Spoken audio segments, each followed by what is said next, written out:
শুভ সকাল বন্ধুরা। সকাল সকাল যাচ্ছি ব্রেকফাস্ট করতে 115 বছরের পুরনো ইংলিশ ব্রেকফাস্ট সেন্টারে।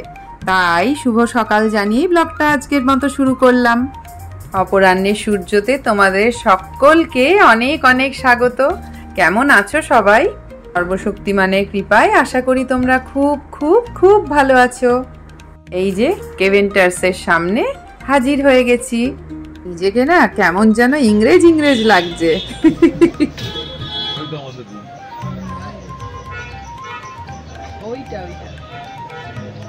কি খাবে বল?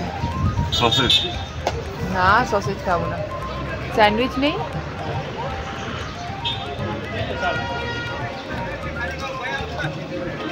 একটা फिश एंड चीज बोलছি। और दो आदमी आ रहे हैं तो हम लोग चुपचाप क्यों बैठेंगे? आप एक काम करो, फिश एंड चिप्स एक तो दो, और सैंडविच में क्या मिलेंगे? कौन सा? Chicken sir? हाँ, चिकन सैंडविच। सलामी सैंडविच होगा, मीट लोफ सैंडविच होगा। एक मिनट, हेलो बोल।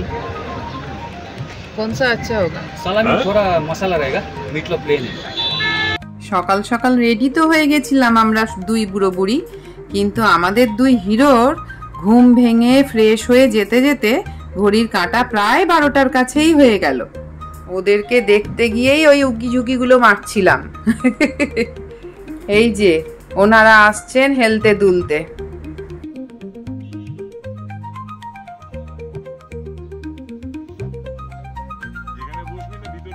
ভেতরটা ঘুরে এলাম, কিন্তু কেন জানি না এই জায়গাটা বসার খুব ইচ্ছে হচ্ছিল। আমরা বলে দিয়েছি আপাতত। এই এটা চিকেন ফাদার আমরা ফিশ এন্ড চিপস। আসলে এই জায়গাটাই বেশি আইকনিক। ঠান্ডার মধ্যে রোদ পোয়াতে পোয়াতে সকাল 8টা-9টার মধ্যে ইংলিশ ব্রেকফাস্ট খাওয়াটাই চল, কিন্তু বাঙালির টাইম ব্রেকফাস্ট খেতে চললো দুপুর 12টার সময়। ওই যে বড় কাঁচের জানলাটা, ওই ঘর দুটোই হচ্ছে আমাদের দুদিনের আশ্রয়স্থল, মানে মাথা গোজার ঠাই আর কি যাকে বলে। এই খাবারের সরঞ্জামটুকু আমাদের বুড়ো বুড়ির। জানো তো, প্রথমে তো যখন কেভেন্টার্সে ইংলিশ ব্রেকফাস্ট খাওয়ার প্ল্যান করলো আমার দুই সুপুত্র, আমরা বুড়ো বুড়ি তো মহা চিন্তায় পড়ে গেলাম যে আমরা দুজন কি খাবো। জানতাম যে ওখানে নানা রকমের মিট প্ল্যাটার স্পেশাল ডিশের মধ্যে পড়ে। যদি বলি যাব না তো ছেলেরা তো মনক্ষুণ্ণ হয়ে যাবে, তাই সেটা করে কাজ নেই বাপু। দুজনেই ঠিক করলাম কিছু একটা স্যান্ডউইচ খেয়ে নেব। আর ওরা দুই ভাই খেলো এই পর্ক প্লেটার। আমি কিন্তু পর্ক টর্ক খাই না, চিকেন খাই, কিন্তু বাইরে গেলে মাটন তো খাই না। খুব রেস্ট্রিক্টেড খাবার দাবার খাই, কিন্তু এবারে আমাদের সেটা আর কোনো উপায় নেই। সবার সাথে তাল মেলাতে গেলে ওইসব নিজের পছন্দ অপছন্দকে বিসর্জন দিতেই হবে। আমরা ক্যাফেটার সামনের দিকটাতে বসেছিলাম, পেছন দিকটাও এত সুন্দর সাজানো, তাই একটু এদিকটাও ঘুরে নিলাম। এই সেই ছবি, রণবীর কাপুর আর প্রিয়াঙ্কা চোপড়ার বরফি সিনেমা শুটিং এখানে হয়েছিল। আর এই দুই সুন্দরী কি সুন্দর ঘুরে বেড়াচ্ছিল। এখন দুপুর 2টো মতো বাজে, খাওয়া হলো, এবার একটু কেনাকাটা হবে না, তাই কি কখনো হয় নাকি? এসে পড়লাম চক বাজারে। কি সুন্দর ফুলগুলো, আমাদের কলকাতায় তো এরকম ফুল পাওয়া যায় না, তাই আকৃষ্ট হয়ে গেলাম মৌমাছিদের মতো। দাঁড়িয়ে পড়লাম। খুব সুন্দর সব ফুলগুলো, চোখ প্রাণ মন ভরে তো দেখলামই, আর ক্যামেরা বন্দিও করে ফেললাম।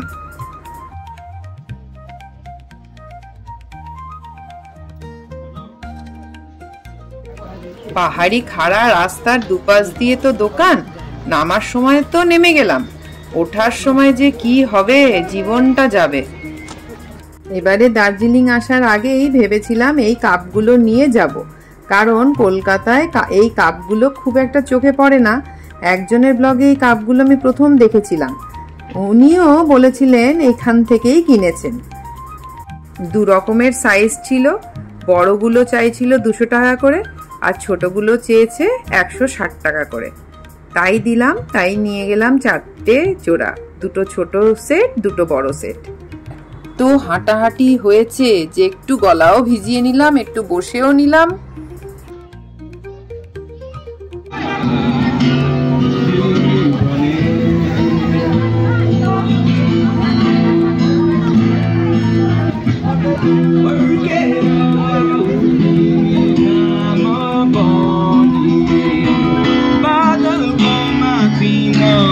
মেল থেকে একটু নিচের দিকে নামলেই এই মেলাটা হচ্ছিল। এখানেও একটু ঘুরে গেলাম। দেখতেই পেলে গেটে লেখা ছিল এডুকেটেড আনএমপ্লয়েড ইউথরা এই মেলাটা করছে। আমি এখান থেকে বেশ কয়েকটা কানের দুল কিনেছি অনেক রিজনেবল দামে। কালেকশনগুলো কিন্তু খুব ভালো ছিল, আর এখানে লেদারের আইটেমগুলোও খুব ভালো ছিল। তোমাদের দাদা ভাই দুটো জুতো কিনেছে, নিয়ে যাব কিভাবে কে জানে বাবা লাগেজে। এছাড়াও বাইরের থেকে আরো কিছু জিনিস কিনেছিলাম, মানে টুকটাক আর কি। কিছু সুন্দর ডিজাইনের ক্লিপ, ফ্রিজ ম্যাগনেট, কিছু ছাতা, যেটা দার্জিলিংয়ে আসলে সবাই মনে হয় একটা করে কেনে। আর বাড়িতে যে তিনজনকে রেখে এসেছি, মানে আমার বাড়ির কাজকর্মের সঙ্গী যারা, দুই বোন, তার সাথে তো মা রয়েছে, ওই তিনজনের জন্যই শাল। কালকে যেখানে ছবি তুলে গেছি আজ সেখানে খেতে এলাম। এখন বিকেল 4:30, বাঙালির লাঞ্চ টাইম এখনো চলছে। ভাবা যায়? প্ল্যান হয়েছিল এমনটাই যে কেভেন্টার্সে ব্রেকফাস্ট, গ্লিনারিজে লাঞ্চ। সেটা সকালেরটা দুপুরে, দুপুরেরটা বিকেলে। বুঝতেই পারছো, মাঝখানের টাইমটা একটু শপিং করে নেব। হাঁটাহাঁটি করলে খিদেও পেয়ে যাবে। বাঙালির প্রিয় দার্জিলিং। এখানে মানুষ শুধু সাইট সিন বা প্রাকৃতিক সৌন্দর্য উপভোগ করতেই যায় না, ঠান্ডা উপভোগ করার সাথে সাথে এখানকার খাবার দাবারেরও আকর্ষণ কিন্তু কম নয়। এখানকার সম্বন্ধে যে গল্পটা জানতে পারলাম সেটা একটু শেয়ার করি। দার্জিলিং শহরে তখন সাহেবদের রমরমা। এটা হচ্ছে 1920 সালের কথা। আর যেখানেই সাহেবরা সেখানেই পাউরুটি, কেক, পেস্ট্রি, আরও অনেক বেক করা সুস্বাদু খাবার দাবারের সম্ভার। ঠিক মেলের দিকে নেহেরু রোডের ওপরে একটা ধোপদুরস্ত ব্রিটিশ বাংলোয় এক ভাদো সাহেব ইতালি থেকে এসে একটি বেকারি খুলে বসলেন। চায়ের রাজ্যে টায়েরও একটা সুবন্দোবস্ত হয়েই গেল। কিছুদিনের মধ্যেই বেকারি রমরমিয়ে চলতেও শুরু করলো। ভাদো সাহেব গ্লেনারি নামের একটি বাড়িতে একটা রমরমা বেকারি খুললেন, নাম দিলেন ভাদোস বেকারি। এইবার গল্প জমে গেল। ভাদো সাহেব খুব ভালো গান গাইতেন, আর তার সঙ্গে ইতালীয় পদ্ধতিতে পাউরুটি, কেক ও পেস্ট্রি বানাতেন। সকালে বেকিং আর বিকেলে নিয়াপলিটান প্রেমের গান। কিছুদিন এইসব নিয়মে চলার পর বেকারি দুর্দান্ত চলতে শুরু করলো। এইবার ভাদো সাহেব পড়লেন প্রেমে একজন তিব্বতী মহিলার। প্রেম নিবেদন এবং তারপর বিয়ে। এরপর 5টি সন্তানের জনক হওয়ার বেশ কিছু পরে ওর মন হলো ইতালির দিকে, মানে ইতালির জন্য মনটা ব্যাকুল হয়ে উঠল ওনার। ঠিক করলেন বেকারি বন্ধ করে চলে যাবেন ইতালি। ভাদো যখন এইসব নানা চিন্তা ভাবনা করছেন, তখনই দার্জিলিংয়ের একটি সাহেবের ক্লাবে স্টুয়ার্ডের চাকরি নিয়ে এসে উদয় হলেন অ্যাডলফ প্লিবা সাহেব। যাতে জার্মান। ভাদোকে তখনও তিনি চেনেন না, কিন্তু কিছুদিনের মধ্যে দার্জিলিংয়ে ঘুরতে ঘুরতে প্লিবা সাহেবের হঠাৎ ভাদো সাহেবের সঙ্গে আলাপ ও বন্ধুত্ব হয়ে গেল। স্কুল জীবনের পরে প্লিবা সাহেব কনফেকশনারি ট্রেনিংয়ে নিয়ে কিছুদিন ভিয়েনা ও কায়রোতে কাজ করার পর ভারতে চলে আসেন। এখানে প্রথমে কিছুদিন বোম্বে আর তারপর কলকাতায় থাকার পর শেষমেশ দার্জিলিং শহরে গমন, আর ভাদো সাহেবের সঙ্গে বন্ধুত্ব হয়। ভাদো সাহেবের সঙ্গে আলাপের পর দার্জিলিংয়ের জেন্টলম্যান ক্লাবের চাকরি ছেড়ে প্লিবা সাহেব ভাদোর বেকারিতে চাকরি নিলেন। কিন্তু কিছুদিন যেতে না যেতেই ভাদো সাহেব ঘটি বাটি কুটিয়ে পাড়ি দিলেন ইতালি।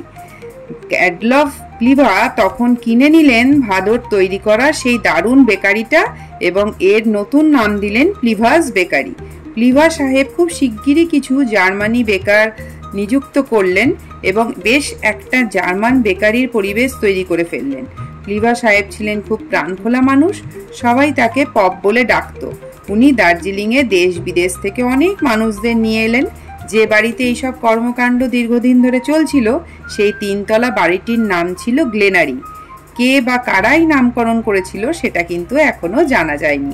গ্লিনারির গল্প শুনতে শুনতে কিন্তু কুঙ্গা রেস্টুরেন্টও তোমরা দেখে ফেললে বন্ধুরা। কুঙ্গা টিবেটিয়ান খাবারের জন্য বিখ্যাত। খিদে না থাকলেও অল্প কিছু মোমো আর গ্লাস নুডলস আনা হয়েছিল। সবার মুখে শোনার পর এখানকার খাবার না খেলে আক্ষেপ থেকে যাবে, তো আক্ষেপ নিয়ে কলকাতা ফিরবো না। পরের দিন সকাল, ফিরে যাচ্ছি কলকাতা। খেতে খেতেই 5টা দিন কেটে গেল। ঘুরতে এসেছিলাম না খেতে এসেছিলাম কে জানে। তোমরা যারা এতক্ষণ ধরে ভিডিওটা দেখছো তাদেরকে অনেক ধন্যবাদ। নতুন পুরনো সব বন্ধুদের অনেক ভালোবাসা। কষ্ট করে বানানো ব্লগগুলো কেমন হচ্ছে জানাতে ভুলো না কিন্তু। ভালো লাগলে লাইক করে দিও। আজকের মতো টাটা।